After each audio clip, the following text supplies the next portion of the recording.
प्रियंका ने खुशखबरी सुनाई थी और उसकी खुशी की खबर सुनकर पूरे परिवार में एक बार फिर से खुशी की लहर दौड़ पड़ी थी। सब लोगों के चेहरे एकदम से चमक उठे थे, लेकिन प्रियंका का चेहरा शर्म से लाल हो रहा था। सब लोग एक दूसरे को मुबारकबाद दे रहे थे, लेकिन प्रियंका उठकर अपने कमरे में चली जाती है। उसे ऐसा जाता देखकर रानी सा कहती है, शर्मा गई है। रणवीर, जाओ जाकर देखो उसे। शर्मा तो वैसे रणवीर को भी आ रही थी, लेकिन फिर वो जल्दी से वहां से कमरे की तरफ चला जाता है। जब वो कमरे में गया तो देखा प्रियंका बेड पर बैठी हुई है।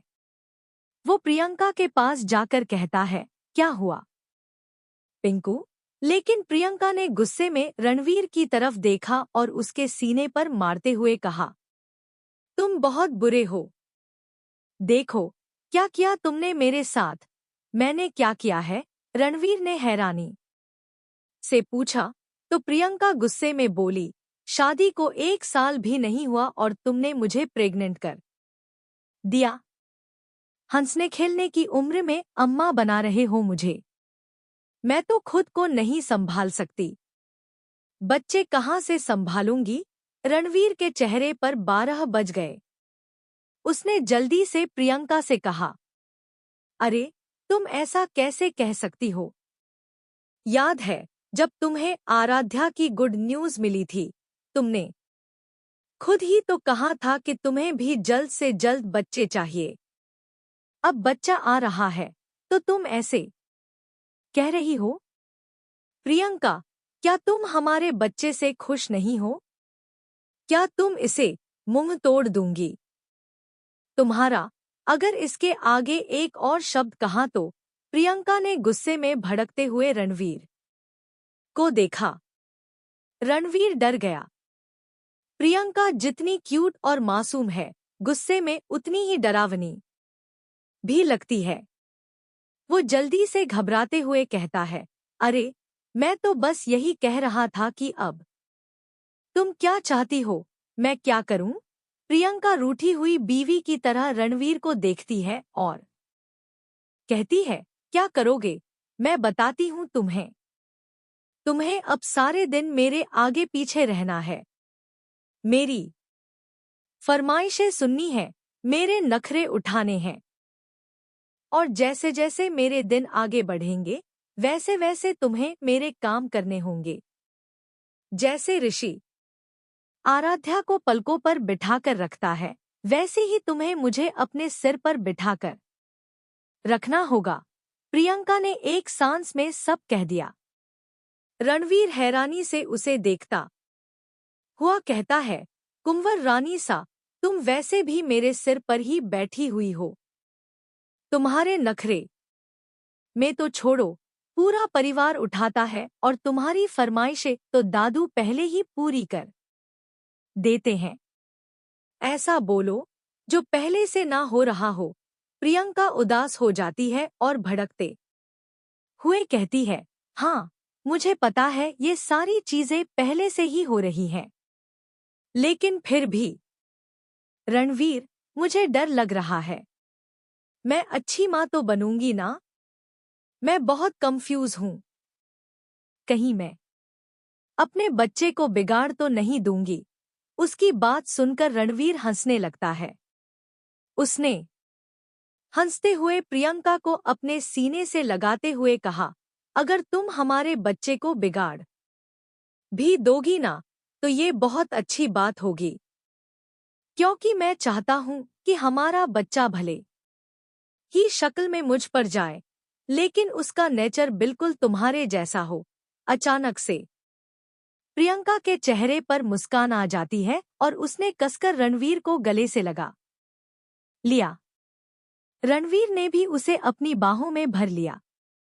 तभी उन दोनों के कानों में तालियों की आवाज आती है।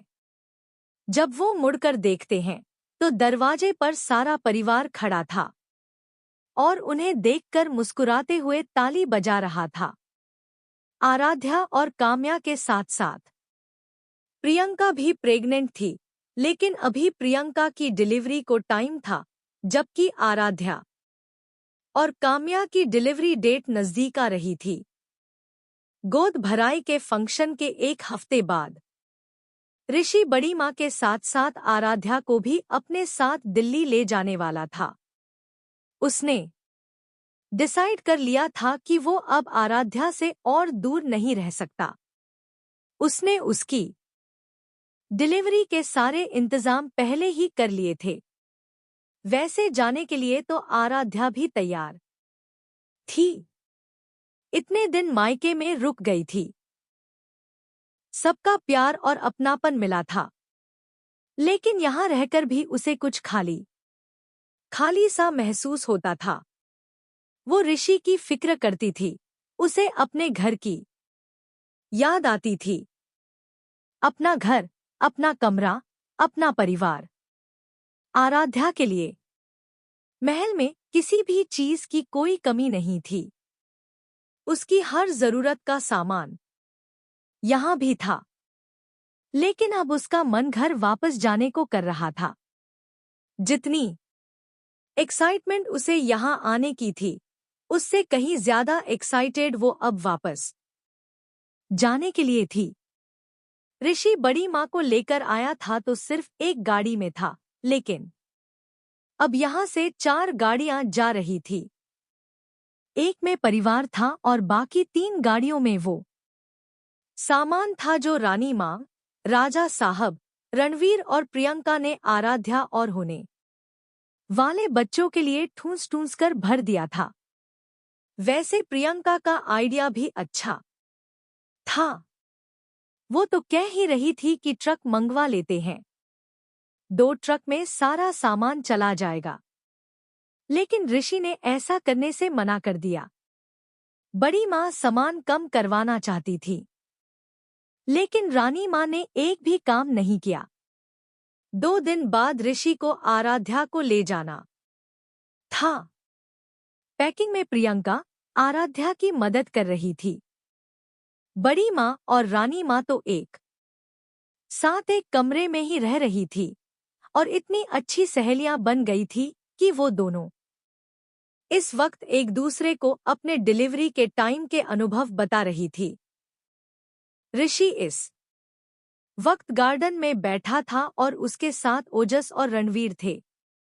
वो दोनों सामने फुटबॉल खेल रहे थे। ऋषि बस आराम से बैठा चाय का मजा ले रहा था और उन्हें खेलता हुआ देख रहा था। तभी टेबल पर रखा ओजस का फोन बजता है। वो देखता है तो नंबर उसकी कंपनी के मैनेजर का था। ऋषि ने ओजस का फोन अपने हाथ में लिया और हवा में लहराते हुए कहा, ओजस, तुम्हारे ऑफिस से फोन आ रहा है।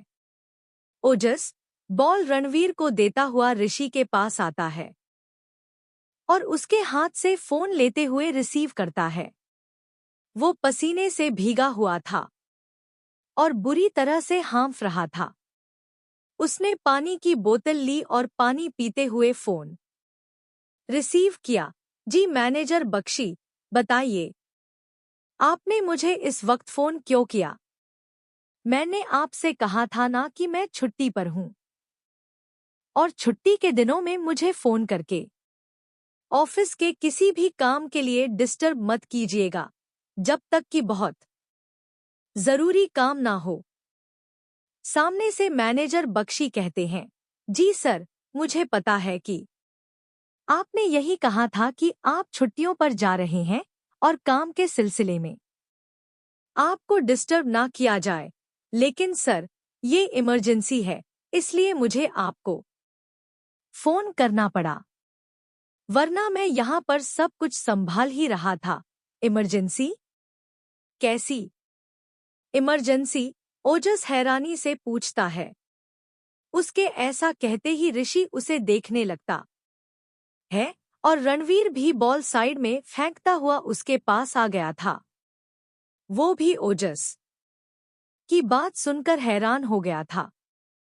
सामने से मैनेजर बख्शी कहते हैं, सर, जो हमारे लंदन के क्लाइंट थे, दरअसल उन्होंने हमारे लंदन के सारे स्टोर्स बंद कर दिए हैं। उनका कहना है कि वहां पर हमारे प्रोडक्ट की क्वालिटी बहुत घटिया है। अगर 1 से 2 स्टोर होते तो मैं शायद कुछ एक्शन ले सकता था, लेकिन उन्होंने बैक टू बैक हमारे 12 स्टोर्स बंद कर दिए हैं। ओजस एकदम से चौंक जाता है और हैरानी से कहता है, व्हाट नॉनसेंस! मजाक चल रहा है क्या? 12 स्टोर्स? वो लोग ऐसा कैसे कर सकते हैं? इतने सारे स्टोर्स बिना किसी इन्फॉर्मेशन के कैसे बंद कर सकते हैं? और किसने कहा कि हमारे प्रोडक्ट में क्वालिटी नहीं है? मैनेजर बख्शी घबराते हुए कहते हैं, सर, मैंने उन्हें समझाने की बहुत कोशिश की, लेकिन वो मेरी बात सुनने को तैयार ही नहीं है। उनका कहना है कि जब तक आप इस मामले में कुछ नहीं कहेंगे, तब तक वो एक भी स्टोर ओपन नहीं करेंगे। प्रोडक्ट में क्या क्या फॉल्ट है, वो सारी डिटेल्स उन्होंने कंपनी में मेल करके भेजी हुई हैं। सारे बोर्ड मेंबर्स परेशान हैं। ओजस अपनी आंखें बंद कर लेता है और गहरी सांस छोड़ते हुए कहता है, ठीक है, आप एक काम कीजिए।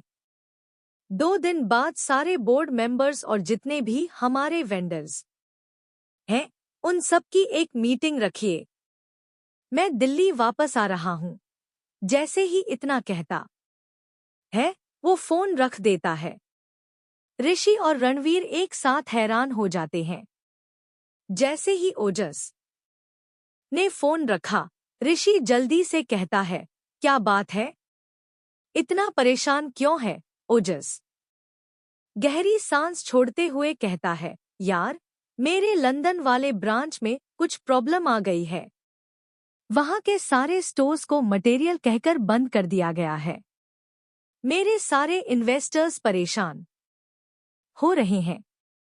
मुझे जल्द से जल्द दिल्ली जाना होगा ताकि मैं ये मामला सॉर्ट आउट कर सकूं। हम भी तुम्हारे साथ चलते हैं। रणवीर ने जैसे ही ये कहा, ओजस उसके कंधे पर हाथ रखते हुए कहता है, नहीं रणवीर, इसकी जरूरत नहीं है। मैं ये काम अकेले ही संभाल सकता हूं। और वैसे भी यहाँ पर तुम्हारी ज्यादा जरूरत है।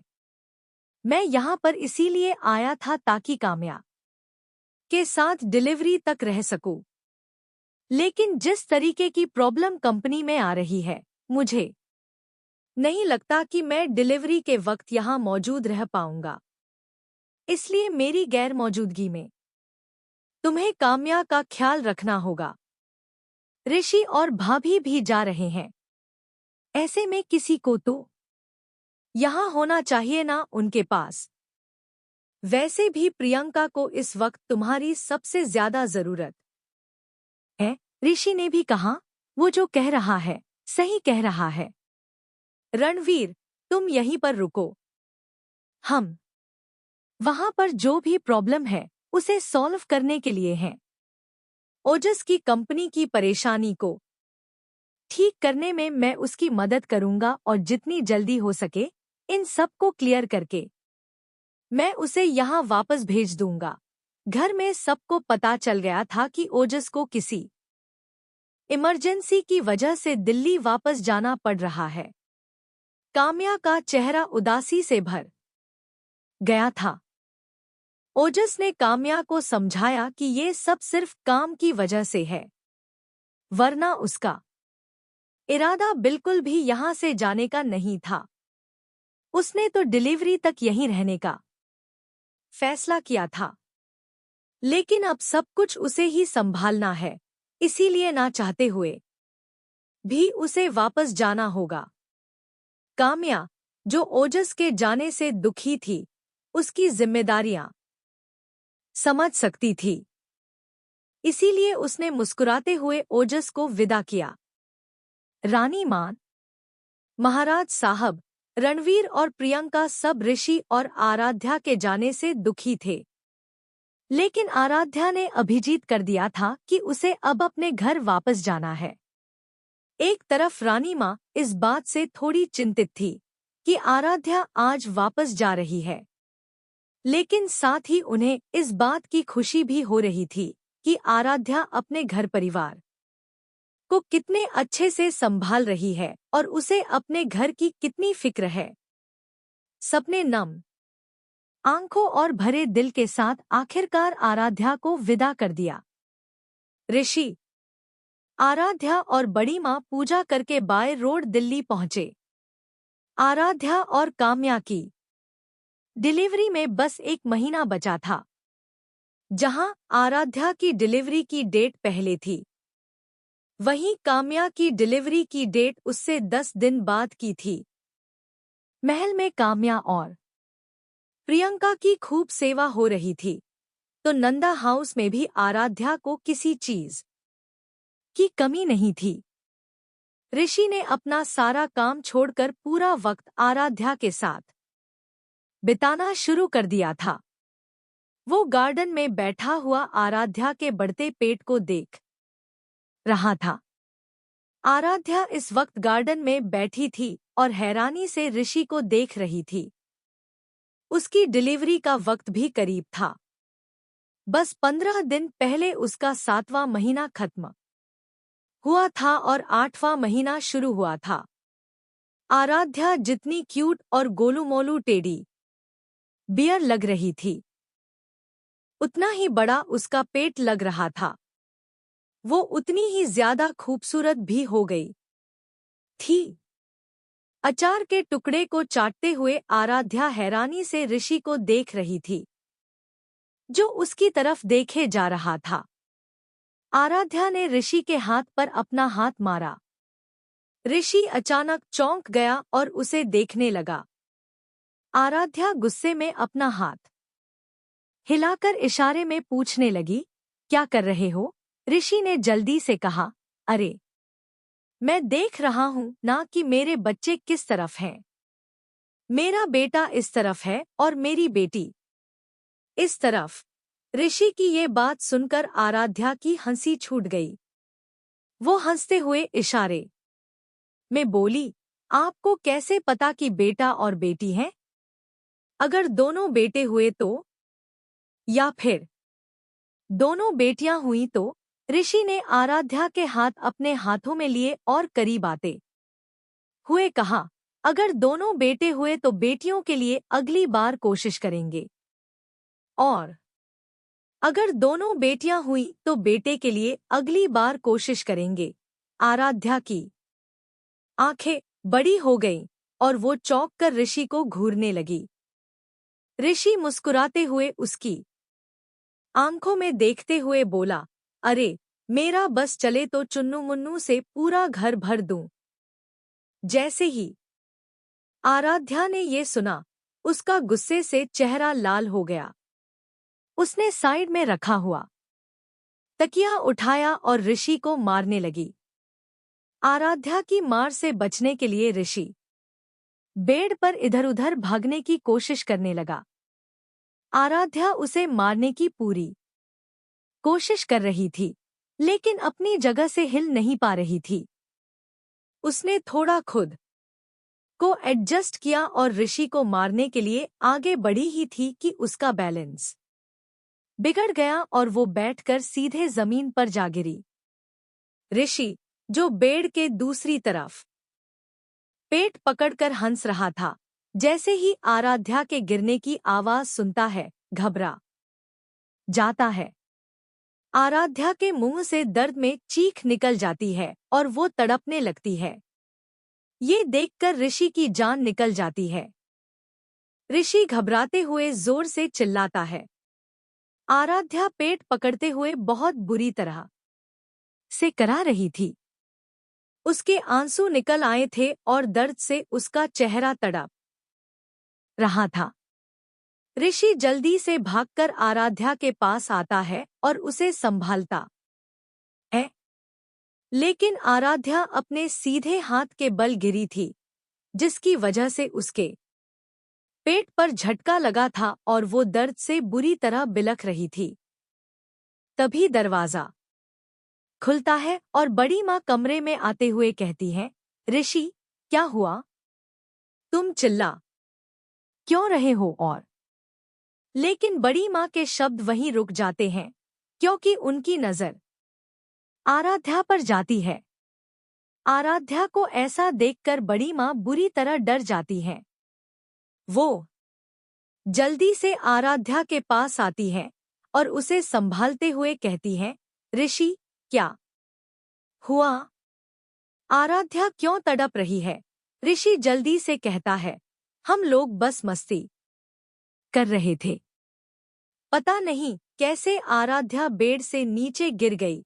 ऋषि की बात सुनकर बड़ी माँ गुस्से में कहती है, पागल हो गए हो क्या? प्रेग्नेंट औरत के साथ फुटबॉल खेल रहे हो? लेकिन आराध्या का दर्द बढ़ता ही जा रहा था। उसे ऐसे देखकर ऋषि बुरी तरह कांप रहा था और बड़ी माँ की भी हालत खराब हो गई थी। उन्होंने आराध्या को देखा और तुरंत ऋषि से कहा, ऋषि, जल्दी गाड़ी निकालो और डॉक्टर को इन्फॉर्म करो। अस्पताल ले जाना होगा। ऋषि घबराते हुए कहता है, ठीक है, लेकिन कुछ होगा तो नहीं ना? बड़ी माँ गुस्से में कहती है, यहाँ कोई डॉक्टर बैठा है क्या? जल्दी गाड़ी निकालो। आराध्या की हालत खराब हो रही है। ऋषि तुरंत भागकर गाड़ी की चाबी लेता है और बाहर निकल जाता है। तब तक निमो आंटी और बड़ी माँ आराध्या के पास थी, लेकिन आराध्या का दर्द बढ़ता ही जा रहा था। तड़प के मारे उसका चेहरा बुरी तरह लाल हो रहा था। उसकी आंखों से आंसू बह रहे थे और मुंह से भी पानी आने लगा था। बड़ी माँ और निमो आंटी उसे संभालते हुए आराध्या को घर के बाहर लाती हैं। ऋषि दरवाजे के पास गाड़ी लाता है और दौड़ता हुआ आराध्या के पास पहुंचता है। वो उसे संभालते हुए जल्दी से गाड़ी की बैक सीट पर बैठाता है। बड़ी माँ भी उसके साथ बैठ जाती है। निमो आंटी एक केयरटेकर के साथ दूसरी गाड़ी में आती है। ऋषि इतनी घबराहट में था कि ये तक भूल गया कि उसके पास ड्राइवर और सिक्योरिटी है। वो खुद ही गाड़ी चलाते हुए आराध्या को अस्पताल लेकर जाता है। रास्ते में उसने डॉक्टर को इन्फॉर्म कर दिया था कि इमरजेंसी के चलते आराध्या को अस्पताल लाना पड़ रहा है। डॉक्टर गीता और उनकी टीम ने सारी तैयारियां कर रखी थीं।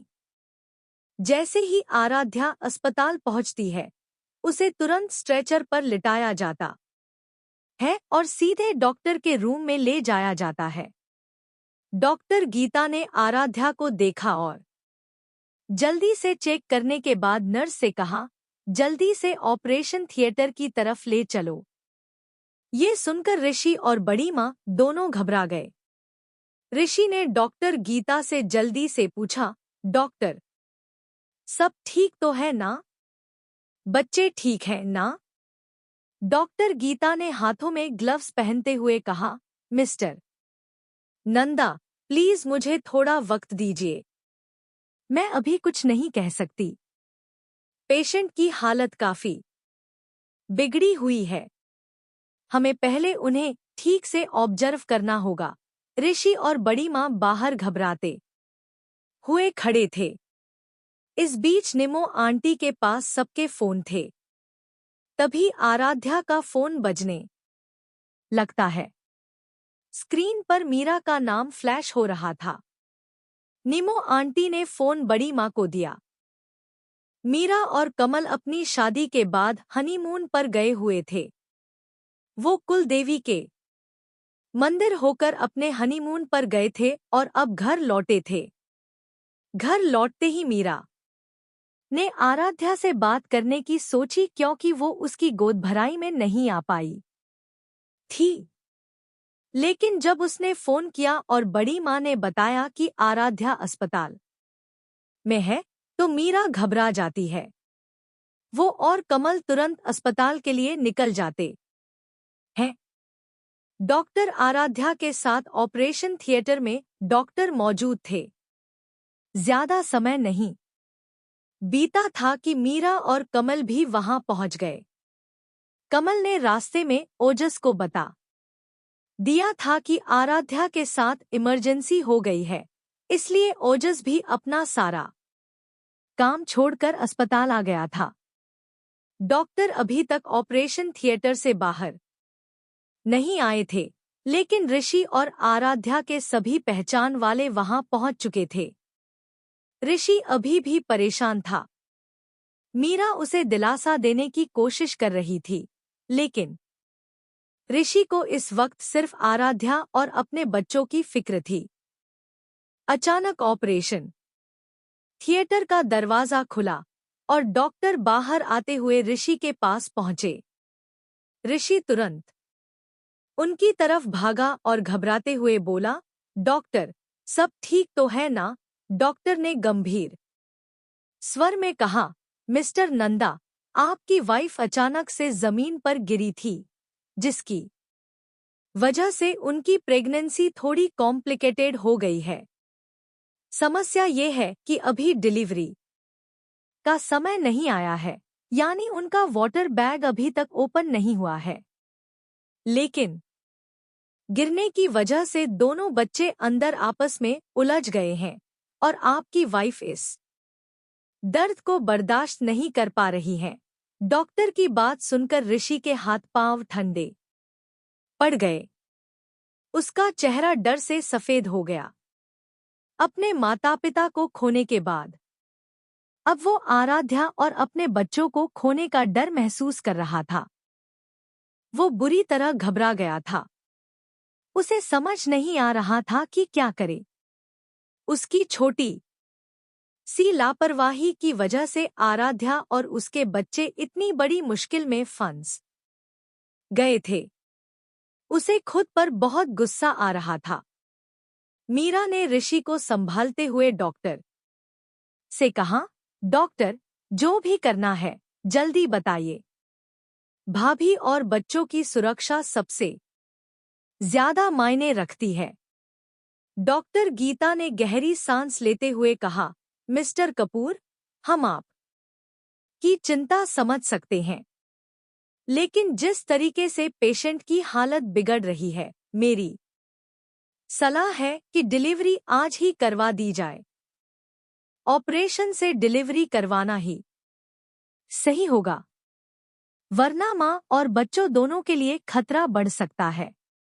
डॉक्टर गीता ने साफ कर दिया था कि आराध्या की हालत बहुत ज्यादा क्रिटिकल है, नॉर्मल डिलीवरी के चांसेस ही नहीं है, इसीलिए ऑपरेशन करना होगा। ऋषि के हाथ में इस समय ऑपरेशन के पेपर थे, जिन पर उसे साइन करना था। पेपर पर लिखा था कि ऑपरेशन के दौरान पेशेंट के साथ अगर कुछ भी होता है तो इसके लिए अस्पताल प्रशासन जिम्मेदार नहीं होगा। ऋषि के हाथ कांप रहे थे। उसे साइन करना था, लेकिन उसकी आंखों के सामने सिर्फ आराध्या का चेहरा ही आ रहा था। इस बीच मानपुर में भी आराध्या की हालत के बारे में सबको पता चल चुका था। रानी माँ की तो हालत खराब हो गई थी और कामिनी परेशान हो रही थी। प्रियंका रणबीर और राजा साहब के साथ दिल्ली आना चाहती थी, लेकिन इस वक्त वह खुद प्रेग्नेंट थी। रणबीर ने उसे वहीं रहने के लिए कहा था। रणबीर राजा साहब के साथ जल्द से जल्द दिल्ली के लिए निकल गया। वहीं दूसरी तरफ हॉस्पिटल का माहौल बहुत गंभीर था। ऋषि को डॉक्यूमेंट्स पर जल्द से जल्द साइन करने थे, लेकिन उसके हाथ हिल नहीं रहे थे। एक एक करके उसे आराध्या और अपने साथ बिताए सारे पल याद आ रहे थे। उनकी शादी से लेकर अच्छी बुरी सारी यादें सब उसकी आंखों के सामने घूम रही थी। डॉक्टर गीता की बात सुनकर बड़ी माँ की भी हालत खराब हो गई थी। निमो आंटी और मीरा उन्हें संभाल रही थी। पर ऋषि, उसकी हालत का क्या? वह कितना टूट चुका था और कितना हार चुका था, ये उसके चेहरे से साफ झलक रहा था। उसके हाथ कांप रहे थे। पहले डॉक्यूमेंट्स उसके हाथ में थे, लेकिन उसकी हिम्मत नहीं हो रही थी उन पर साइन करने की। ओजस उसके पास आया। उसने ऋषि के कंधे पर हाथ रखते हुए उसे संभालते हुए कहा, ऋषि, सब कुछ ठीक होगा। देखो, हम सब यहाँ हैं ना। अंदर भाभी अकेले इस हालात का सामना कर रही हैं। तुम्हें जल्द से जल्द डॉक्यूमेंट्स पर साइन करना होगा ताकि ऑपरेशन हो सके। कमल ऑपरेशन थिएटर से थोड़ी दूर खड़ा था। जैसे ही ऑपरेशन थिएटर का दरवाजा खुला और डॉक्टर गीता बाहर आईं, उन्होंने हैरानी से ऋषि को देखा और कहा, मिस्टर नंदा, आपने अभी तक पेपर साइन नहीं किए हैं? जल्दी साइन कीजिए ताकि हम ऑपरेशन कर सकें। पेशेंट की हालत बहुत ज्यादा क्रिटिकल होती जा रही है। कमल ने डॉक्टर गीता को देखते हुए कहा, मैं समझता हूं, प्लीज आप भाभी को संभालिए। दरअसल ऋषि सर इस समय खुद को संभाल नहीं पा रहे हैं। आप देख रही हैं ना सिचुएशन कैसी हो गई है।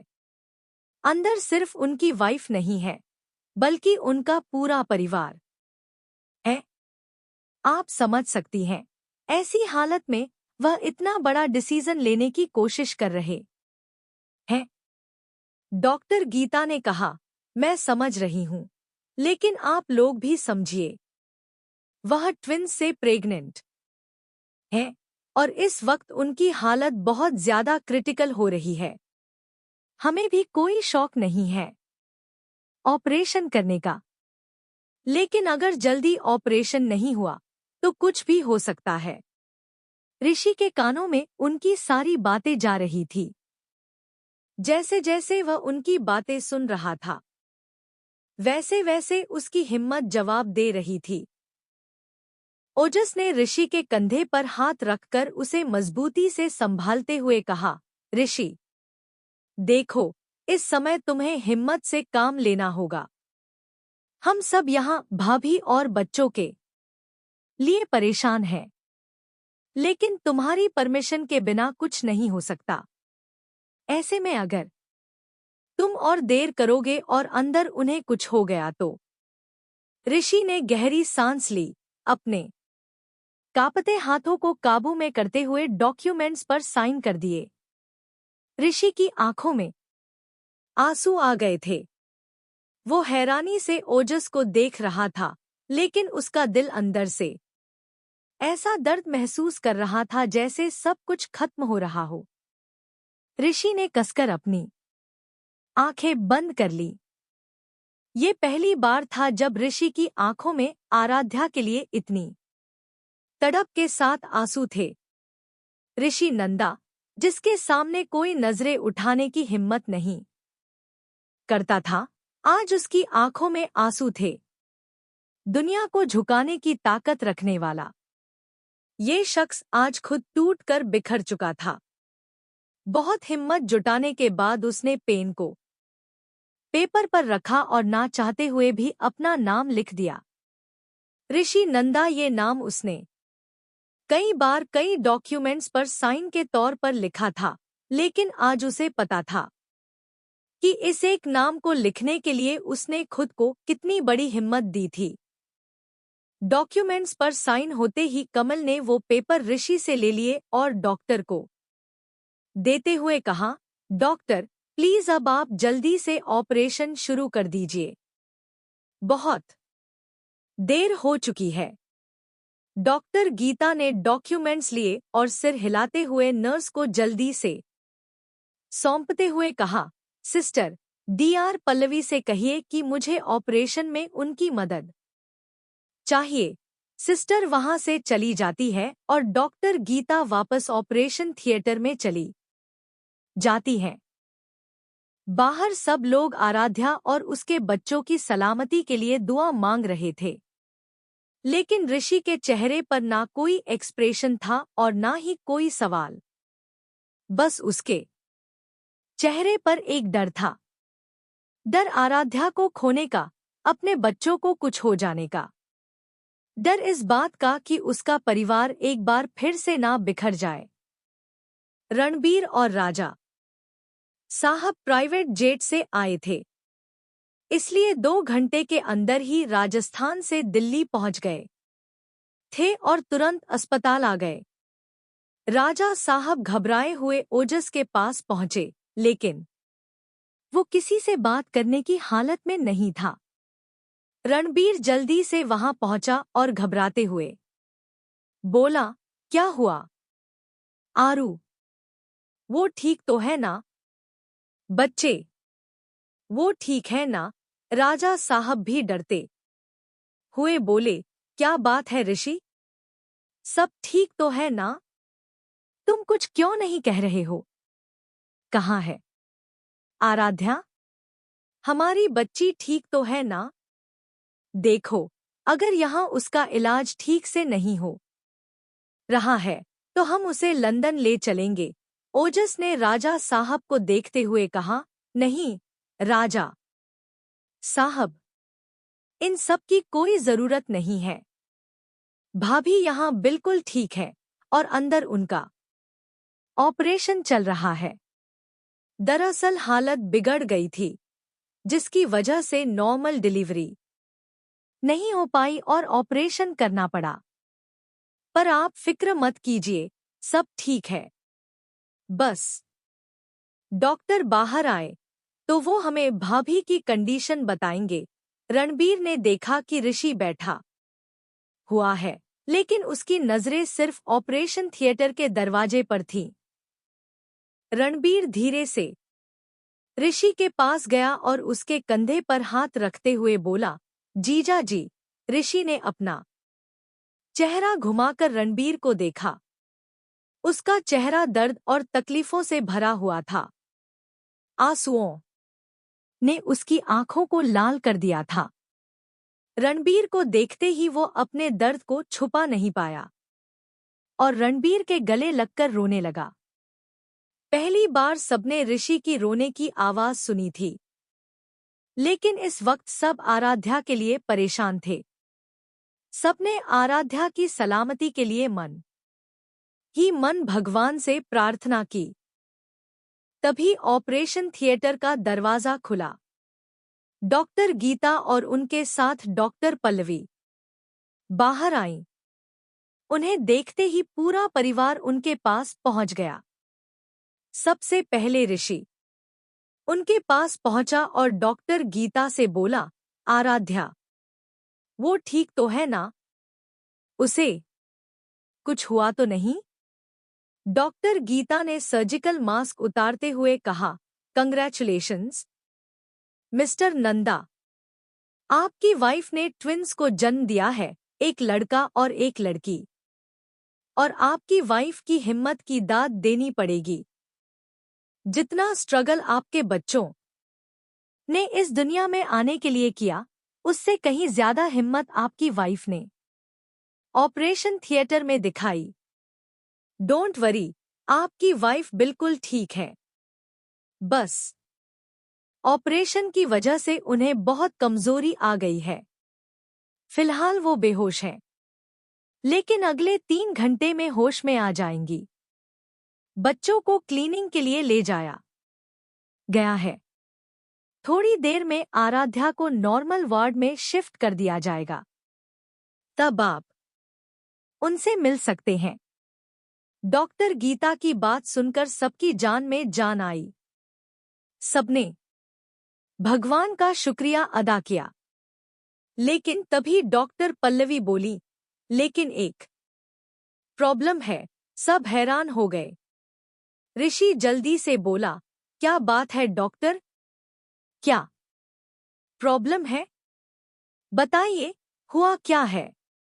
डॉक्टर पल्लवी ने डॉक्टर गीता की ओर देखा।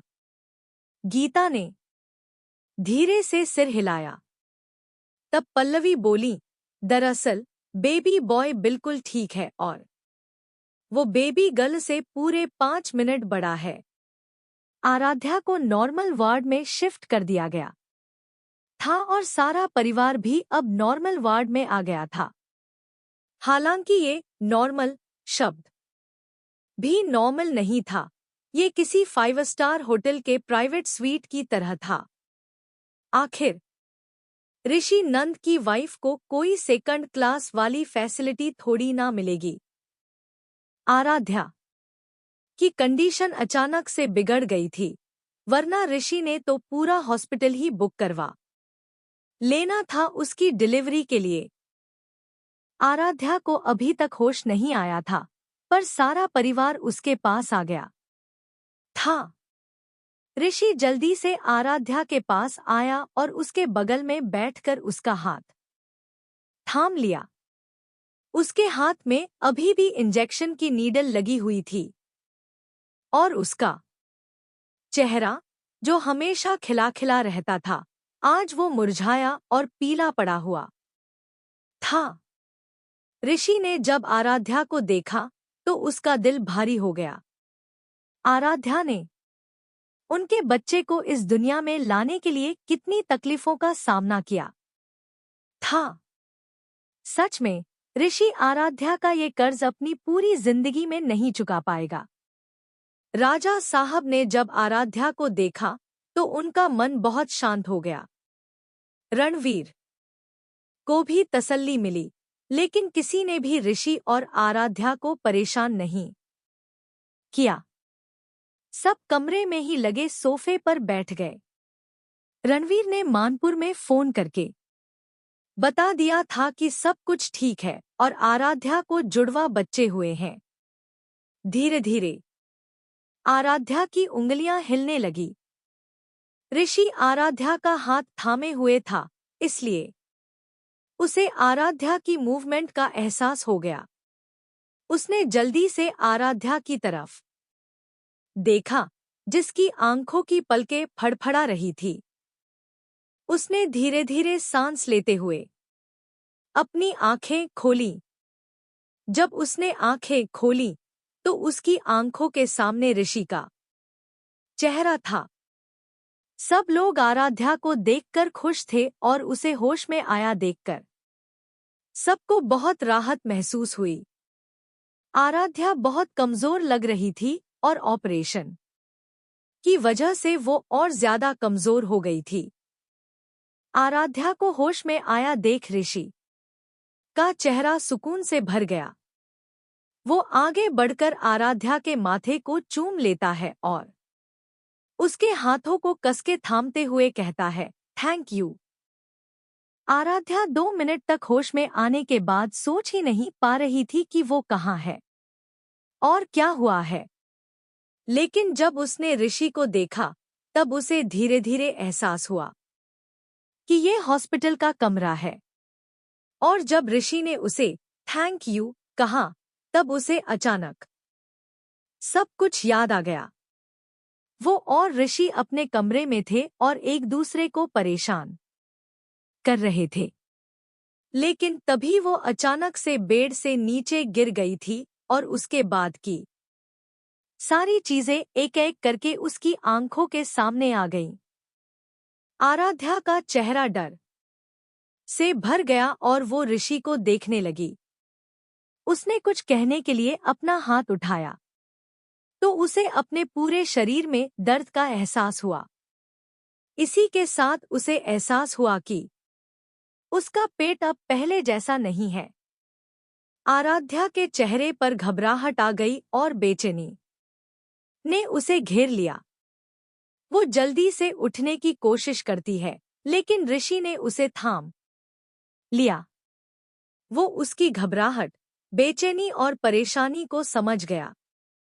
सारा परिवार भी आराध्या के बेड के पास आ गया। राजा साहब भी आराध्या के पास आए। वो उसकी दूसरी तरफ आकर उसका हाथ पकड़ते हुए बोले, बच्चा, आपको उठने की जरूरत नहीं है। अभी अभी आपका ऑपरेशन हुआ है। लेटे रहो। ऑपरेशन का नाम सुनकर आराध्या और ज्यादा डर गई। वो घबराते हुए ऋषि को देखने लगी। ऋषि ने उसका हाथ पकड़ा और उसे शांत करवाते हुए कहा, आराध्या, घबराने की जरूरत नहीं है। सब कुछ ठीक है। आराध्या ने घबराते हुए अपना हाथ ऋषि के हाथों से अलग किया और जल्दी से अपने पेट की तरफ इशारा करते हुए ऋषि को देखा। उसके चेहरे पर जो डर था वो ऋषि पहचान गया। उसने तुरंत कहा, बच्चे ठीक हैं। जैसे ही ऋषि ने ये कहा, आराध्या की जान में जान आई, पर वो बेचैनी से इधर-उधर देखने लगी। अगर बच्चे ठीक हैं, तो फिर बच्चे कहाँ हैं? वो उन्हें ढूंढ रही थी। बड़ी माँ आराध्या के पास आती है और उसके सिर को सहलाते हुए कहती है, आराध्या, तुम्हें इतना घबराने की जरूरत नहीं है, वरना तुम्हारी तबीयत बिगड़ जाएगी। और हाँ, तुमने 2 बच्चों को जन्म दिया है, एक बेटा और एक बेटी। तुम्हें पता है, हम सब बहुत डर गए थे तुम्हारे ऑपरेशन का सुनकर, लेकिन तुम्हारी हालत इतनी खराब हो गई थी कि जल्दबाजी में ऑपरेशन करना ही पड़ा। शुक्र है कि डॉक्टर गीता ने सब कुछ संभाल लिया। पर तुमने भी बहुत हिम्मत दिखाई। आराध्या के चेहरे से अब बेचैनी गायब हो गई और एक मुस्कान आ गई। लेकिन अब वो अपने बच्चों को देखना चाहती थी। वो अपने बच्चों को अपनी गोद में लेना चाहती थी, उन्हें प्यार करना चाहती थी।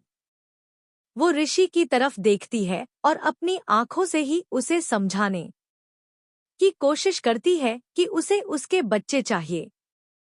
ऋषि ने हल्के से सिर हिलाते हुए कहा, डॉक्टर बच्चे जल्दी लेकर आएंगे। हमने भी अभी तक बच्चों को नहीं देखा है। तभी कमरे का दरवाजा खुलता है और कमल ओजस के साथ कमरे में दाखिल होता है। दोनों के हाथों में मिठाई के बड़े-बड़े डब्बे थे। वो दोनों डब्बे साइड टेबल पर रखते हैं और ओजस आराध्या के पास आते हुए कहता है, कंग्रेचुलेशंस भाभी, और थैंक यू, आपने मुझे चाचा बना दिया। आराध्या भी मुस्कुराते हुए ओजस को देखती है और सिर हिलाती है।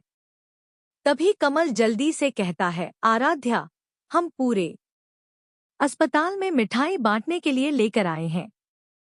दरअसल हम तो पूरे शहर में बांटना चाहते थे, लेकिन राजा साहब ने मना कर दिया। राजा साहब कमल के सिर पर हल्के से मारते हुए कहते हैं, और नहीं तो क्या? अगर तुम पूरे शहर में मिठाई बांटोगे तो मानपुर के राजकुमार और राजकुमारी को नजर लग जाएगी। सारा परिवार उनकी बात पर जोर से हंसने लगता है। आराध्या के चेहरे पर भी मुस्कान थी, लेकिन उसे फिर भी अपने बच्चों को देखना था। उसकी नजरें दरवाजे पर टिकी हुई थी। तभी दरवाजा खुलता है और डॉक्टर गीता अंदर आती है। डॉक्टर गीता आराध्या के पास आकर उसकी जांच करते हुए कहती है, कैसी हो आराध्या? अब ठीक महसूस कर रही हो? आराध्या ने हल्की सी मुस्कान के साथ सिर हिलाया, लेकिन फिर उसने ऋषि को देखकर कुछ इशारा किया। ऋषि ने मुस्कुराते हुए सिर हिलाया और फिर डॉक्टर से पूछा, डॉक्टर, बच्चे कब तक आएंगे? डॉक्टर गीता ने रिपोर्ट फाइल में उसका बीपी लिखते हुए कहा, मैंने सिस्टर से कह दिया है, वो अभी आपके बच्चों को लेकर आती ही होगी। तभी सिस्टर एक बच्चे को गोद में लिए हुए कमरे में दाखिल होती है। जैसे ही सब लोग सिस्टर के हाथों में बच्चे को देखते हैं, सब एक साथ उसकी तरफ बढ़ने लगते हैं। लेकिन किसी के पहुंचने से पहले ही ऋषि सिस्टर के पास पहुंच गया। उसने जब अपने बच्चे को देखा तो उसके चेहरे पर जो खुशी थी वो शब्दों में बयान नहीं की जा सकती। सिस्टर ने बच्चे को ऋषि की तरफ बढ़ाया। ऋषि के हाथ कांप रहे थे बच्चे को अपनी गोद में लेने के लिए।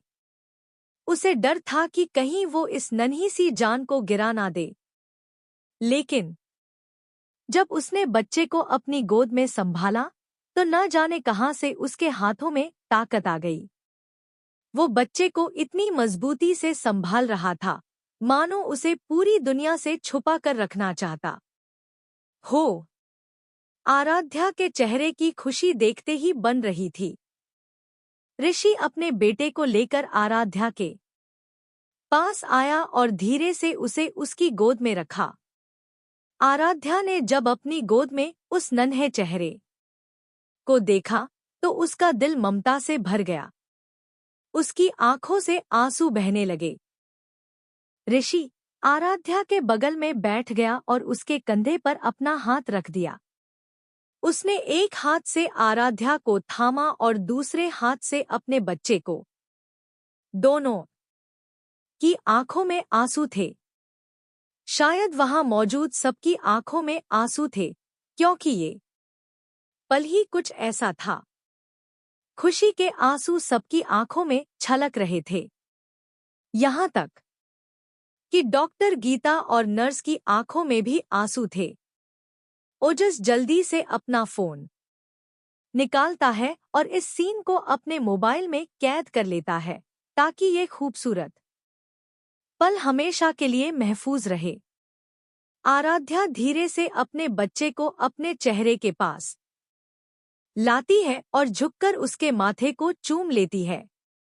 बच्चा सो रहा था, लेकिन आराध्या का एहसास पाते ही उसके चेहरे पर एक मुस्कान आ गई।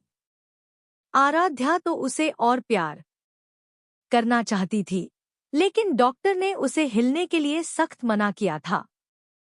ऋषि ने बच्चे को अपनी गोद में ले लिया और आराध्या से कहा कि वो आराम करे।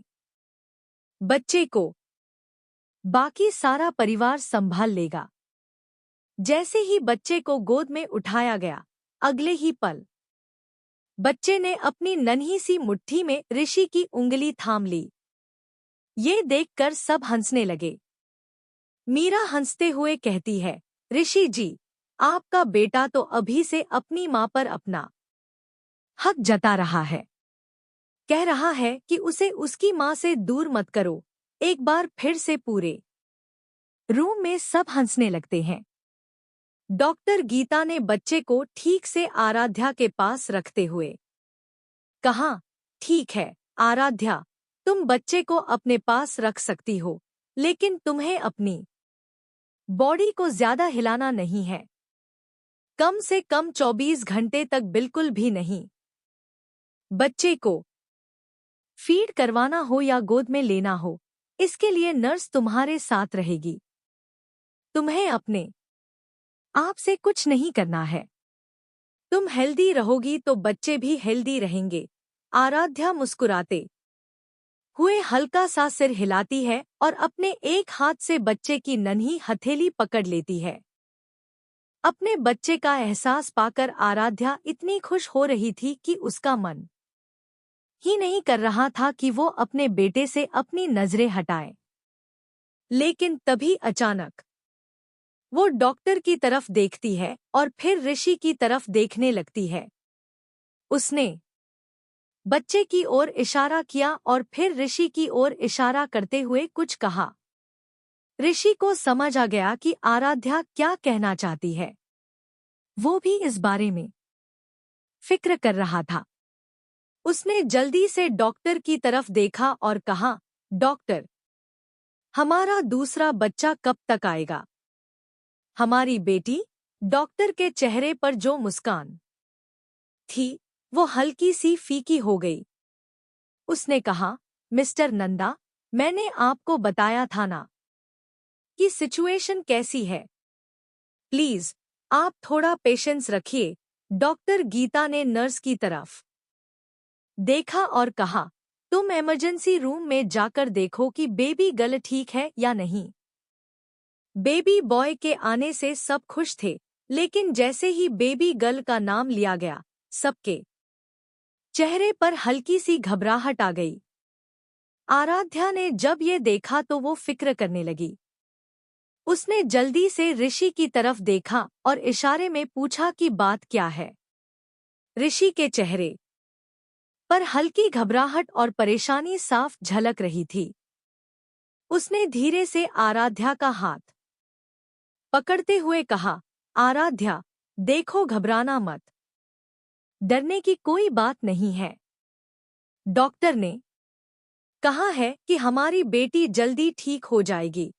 लेकिन ऋषि की आधी बात सुनते ही आराध्या को और ज्यादा घबराहट होने लगी। उसने ऋषि का हाथ कसकर पकड़ लिया और इशारे में उसे पूरी बात बताने को कहा। ऋषि ने डॉक्टर गीता की तरफ देखा तो डॉक्टर ने कहा, वो माँ है, इन्हें सच्चाई जानने का हक है। ऋषि ने सिर हिलाया और फिर आराध्या से कहा, आराध्या, दरअसल हमारे दोनों बच्चों की डिलीवरी टाइम से पहले हुई है और ये सब तुम्हारे साथ हुए उस हादसे की वजह से हुआ। हमारा बेटा हमारी बेटी से पूरे 5 मिनट पहले है। बेटे के जन्म के बाद जब हमारी बेटी आई तो डॉक्टर ने पाया कि हमारी बेटी नॉर्मल नहीं है। ये सुनकर आराध्या के हाथ कांपने लगे और उसकी आंखें डर से बड़ी हो गईं। उसकी आंखों में आंसू भर आए और वो सबकी ओर घबराई हुई देखने लगी। सब लोग उसकी हालत समझ रहे थे। डॉक्टर गीता ने कहा, आराध्या, घबराने की कोई बात नहीं है। तुम्हारी बेटी को बस सांस लेने में थोड़ी प्रॉब्लम हो रही थी, लेकिन अब वो बिल्कुल ठीक है।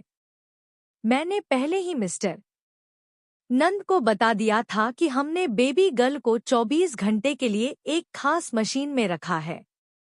उसे इंक्यूबेटर कहते हैं। डॉक्टर ने समझाया, इंक्यूबेटर विशेष रूप से समय से पहले जन्मे बच्चों की देखभाल के लिए उपयोग होता है। ये शिशु के शरीर के तापमान को स्थिर रखता है और सही स्तर पर ऑक्सीजन और नमी प्रदान करता है। डॉक्टर ने आगे कहा, देखो, 12 घंटे हो गए हैं और बस 12 घंटे और बिताने हैं। उसके बाद जैसे तुम्हारा बेटा तुम्हारी गोद में आया है, वैसे ही तुम्हारी बेटी भी तुम्हारी गोद में आ जाएगी।